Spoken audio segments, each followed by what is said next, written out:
عليكم إن يكونوا فقراء يغنيهم الله من فضله والله واسع عليم. یعنی نکاح کر دو اپنوں میں سے ان کا جو بے نکاح ہو، اور اپنے قابل نکاح غلاموں اور کنیزوں کا اگر وہ فقیر ہو تو اللہ تعالیٰ انہیں اپنے فضل سے غنی کر دے گا، اور اللہ وسعت والا علم والا. سبحان اللہ.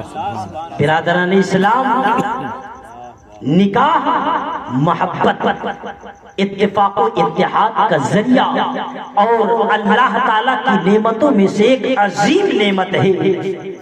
ارشاد ربانی ہے وَمِنْ آیَاتِهِ ان خلق لکم من انفسکم ازواجا لتسکنوا الیہا وجعل بینکم مودۃ ورحمہ ان فی ذلک لآیات لقوم یتفکرون. یعنی یہ اللہ تعالیٰ کی ایک نشانی ہے کہ تمہارے لیے تمہارے ہی جنس سے جوڑے بنائے تاکہ تم ان سے آرام پاؤ، اور تمہارے آپس میں محبت اور رحمت رکھی.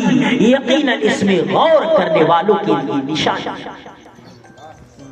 میرے پیارے، نکاح معاشرتی نظام کا ایک اہم رکن ہے جو زوجین یعنی میاں بیوی کو حلال طریقے سے رشتہ ازدواج میں منسلک کرتا ہے. مصطفیٰ جان رحمت صلی اللہ تعالیٰ علیہ وسلم نے ارشاد فرمایا النکاح من سنتی فمن رغب عن سنتی فلیس منی. نکاح میری سنت ہے، جس نے میری سنت سے منہ موڑا اس کا مجھ سے کوئی تعلق نہیں ہے، یعنی وہ میرے طریقے پر. برادران اسلام، نکاح تقوی کا حصول، فحاشی اور عریانیت سے بچنے کا مؤثر ذریعہ ہے. نکاح سے انسان پاک دامن ہو جاتا ہے. نکاح سے انسان اپنی زندگی میں بدلاؤ لاتا ہے. اس کا شادی سے پہلے کے جو حالات ہوا کرتے ہیں وہ شادی کے بعد بدل جایا کرتے ہیں. اسی لیے تو سرکار کی حدیث طیبہ ہے یا معاشر الشباب من استطاع منکم الباءۃ فلیتزوج فانہ اغض للبصر واحسن للفرج ومن لم یستطع فعلیہ بالصوم فانہ لہ وجاء. اے میرے جوانو، تم میں سے جو نکاح کی قدرت رکھتا ہو اسے چاہیے کہ نکاح کر لے کہ یہ چیز نگاہ کو نیچا اور شرمگاہ کو محفوظ رکھتی ہے. اور جو شخص نکاح پر قدرت نہیں رکھتا ہو اسے چاہیے کہ روزہ رکھے، کہ روزہ خواہشات نفسانی کو دبائے. بے شک. حکیم الامت مفتی احمد یار خان نعیمی رحمت اللہ تعالی علیہ اس حدیث پاک کی شرح میں فرماتے ہیں کہ جس کے اندر انسان کے اندر نکاح کے مصارف برداشت کرنے کی طاقت ہو تو وہ آدمی نکاح کرے. یہ بیوی والا آدمی پاک دامن ہوتا ہے اور نیک ہوتا ہے، نہ غیر عورتوں کو تکتا ہے، نہ اس کا دل بدکاری کی طرف مائل ہوتا ہے. پتہ یہ چلا نکاح ایمان کے لیے حفاظت الہ. برادران اسلام، آپ نے نکاح کو کیا سمجھا؟ نکاح کے بارے میں سرکار کی حدیث طیبہ ہے کہ نصف دین مکمل ہو جاتا ہے. اذا تزوج العبد فقد کمل نصف الدین فلیتق اللہ فی النصف الباقی. جب بندے نے نکاح کر لیا تو اپنا آدھا دین مکمل کر لیا، اب باقی آدھے دین کے معاملے میں اللہ سے ڈرتا ہے. کیونکہ دین میں فساد کی بڑی وجہیں دو ہیں، ایک شرمگاہ جس سے نکاح بچ گیا، اور دوسرا پیٹ کے متعلق احتیاط کیا.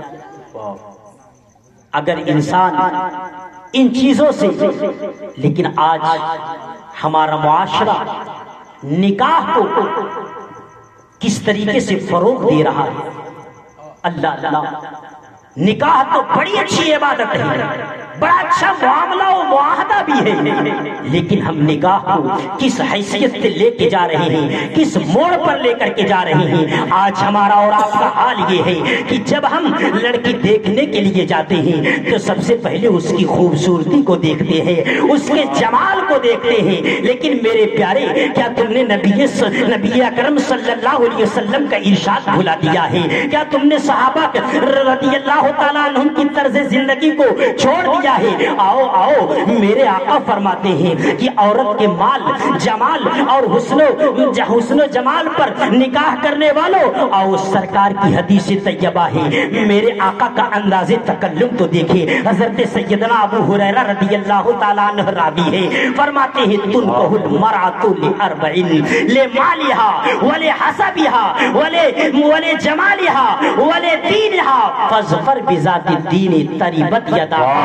یعنی نکاح کے لیے عورتوں کو 4 چیزوں میں میرے آقا نے نکاح کے لیے انتخاب کیا ہے، اس میں سے ایک عورت جو ہے لمالہا، اس عورت کا مال ہے، اس کا خاندان ہے، اس کا جمال ہے، لیکن جب دینداری کی بات آتی ہے میرے آقا فرماتے ہیں فاظفر بذات الدین، تم دین والی کو اختیار کرو، تربت یداکا۔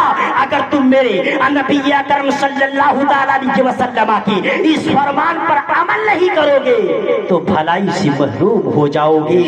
میرے آقا کی اس عمل، میرے آقا کی اس حدیث پاک کے ٹکڑے پر عمل کرو، فاظفر بذات الدین، تم دین والی کو اختیار کرو۔ اس حدیث پاک سے ہم اور آپ اپنے آپ کا جائزہ لیں۔ آج ہمارا اور آپ کا حال یہ ہے، ہم دینداری کو چھوڑ دیتے ہیں کہ اس کا خاندان کیسا ہے، اس کا دین کیسا ہے۔ اللہ اللہ، آج حالات ایسے بن رہے ہیں، آج لوگوں نے نکاح کو